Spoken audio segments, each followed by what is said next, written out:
When sex offender Donald Robinson was beaten to death in Baltimore on Labor Day, there was outrage that his profile on the state registry still said he was behind bars, even though he was out. The state could justify why in that case. Well, but the reason we found other supposedly jailed sex offenders out on the street is tougher to explain. ABC 2 News investigators uncovered them digging into the state's sex offender registry after Robinson's death. They found mistakes, they found flaws in the system that put you at risk, and our investigation is already getting action. ABC 2 investigator Josie Sturman is here now to explain. Josie? Well, Kelly, not only did we find sex offenders who went undetected until we stepped in, we also discovered some are now on the run. In September, people looking for convicted sex offender Jonathan Bauer wouldn't think they'd have to look hard to find him.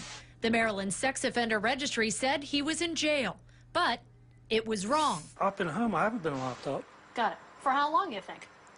Weeks, months? Oh, months. Yeah. Bauer has been at this house in Glen Burnie since records show he was released from the Anne Arundel County Detention Center in May.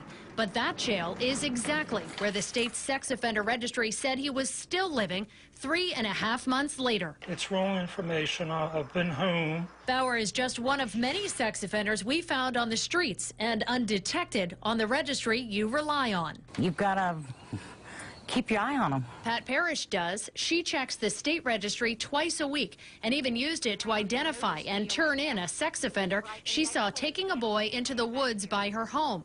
As Pat scrolls through the pictures, she says she only takes comfort when she spots one word next to an offender: incarcerated. This person's in jail, so we don't have to worry about him. But ABC 2 investigators found reason to worry, finding dozens of sex offenders whose registry pages were wrong about where they lived. Some listed as behind bars, when we discovered they'd actually been out of jail for weeks or months.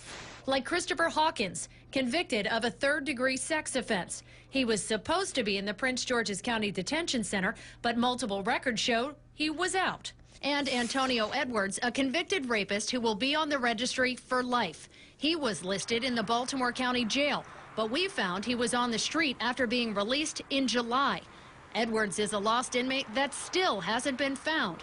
There's a warrant for his arrest, with the registry labeling him as an absconder. The errors that you've uncovered here, which, we're grateful that you've found those, because that's really a problem. A problem we discovered by putting a sampling of Maryland's 1,500 incarcerated offenders through various government databases.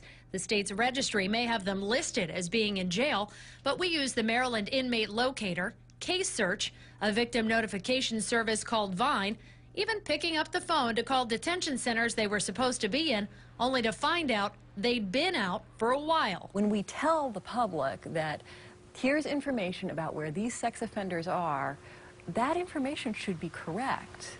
And it's really appalling that it's not. There's clearly a failure in the system. Advocates from the Maryland Coalition Against Sexual Assault and the Maryland Crime Victims Resource Center say the failure to give victims and the public current and correct information about offenders puts people at risk. If this is a person who has harmed you, they may want retribution. They may want to re-victimize you. So you need to know that they are out on the street.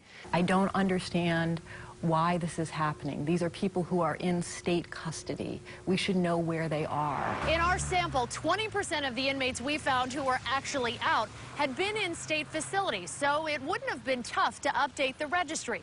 But the Department of Corrections didn't know about those releases until we told them. They say it was human error. But still, even more offenders were let go from local detention centers like this one. They want to know ultimately who's responsible for that. And ultimately, it is the facility. Elizabeth Bartholomew runs the sex offender registry on behalf of the state's Department of Corrections. We've blurred her face for safety reasons. But she says, bottom line, by law, the offender and the facility that houses them should notify the registry about a release.